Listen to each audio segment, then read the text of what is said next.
Olá a todos, sejam bem-vindos a mais um episódio dos Jogos aos Montes e hoje vamos falar um pouco mais sobre um outro jogo narrativo, Vampire the Masquerade. Vampire the Masquerade é um jogo que fala precisamente aquilo que o título anuncia, de vampiros. Os jogadores são criaturas da noite que são transformadas ou não e que se veem no mundo à parte do nosso. À parte do sentido em que a comunidade vampírica existe há centenas de anos, presumivelmente desde a altura em que Caim matou Abel, o livro de Nod o dirá, e desde esses tempos distantes que os vampiros estiveram nas sombras a manipular a humanidade.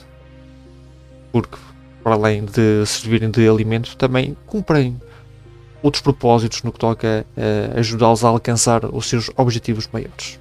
Mas os jogadores não exploram assim de forma tão livre e espontânea o mundo em que se encontram. Existem ordens, existem sectos que defendem todo este secretismo e há uma série de regras, as tradições, que dependendo do secto a que os jogadores pertencem, devem ser respeitadas e praticadas ao pormenor e sem margem de erro. No que aos sectos diz respeito, temos a Camarilla, que defendem ideias mais tradicionais de hierarquia, em que no topo estão as figuras com maior destaque, maior predominância por linhagem, por existirem há mais tempo. Do outro lado temos os anarcas, que não olham para este conceito de estrutura e de ordem com bons olhos, porque, segundo eles, não é o tempo que confere respeito e mérito a alguém, mas sim a capacidade de exercer, a capacidade de fazer. Se formos a desconstruir ao pormenor, os anarcas defendem uma meritocracia. E depois temos um outro extremo. Temos os Sabbat, que acreditam piamente de que eles como vampiros são monstros e devem se comportar como tal.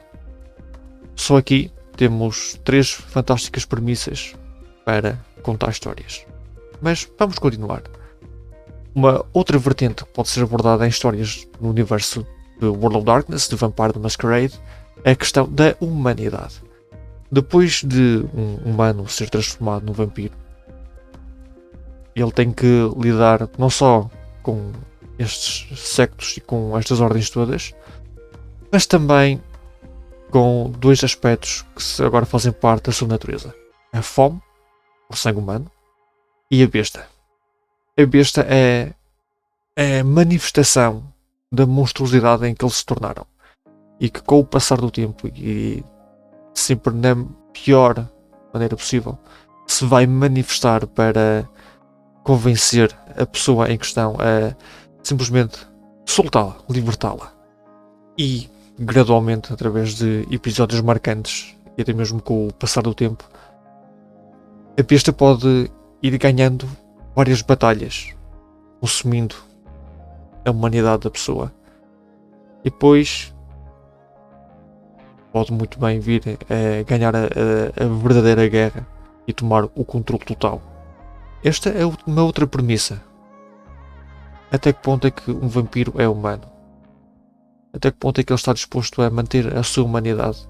Até que ponto é que ele está disposto a aceitar esta nova realidade que se abateu sobre ele? Porque, convenhamos, alguns podem ter sido transformados de forma consciente, até mesmo ambicionavam essa nova realidade, enquanto que outros não tiveram propriamente grande escolha. E no meio deste caos, no meio desta desordem, há algo mais que está presente. Independentemente do secto, independentemente das convicções, existem vários clãs. E cada clã tem a sua forma de pensar, tem as suas ambições, tem os seus objetivos.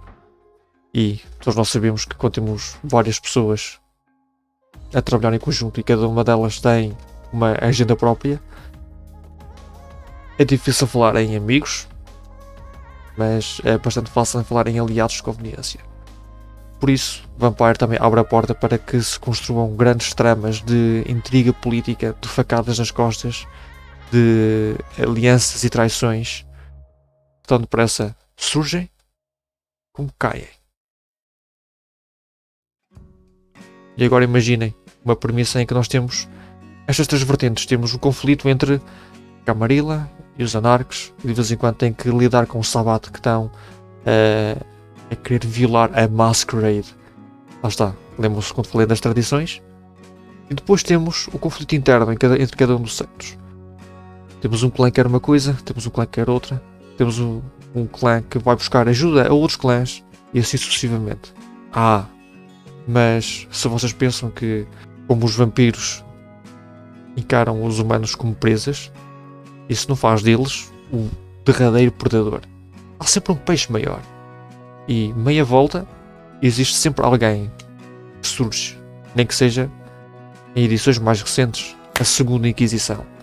São humanos, crentes a Deus e munidos com todo um poderio, todo um arsenal bélico, capazes de fazer frente ao mais antigo e poderoso dos vampiros. Conseguem imaginar? Sectos vampíricos em conflitos internos e também externos.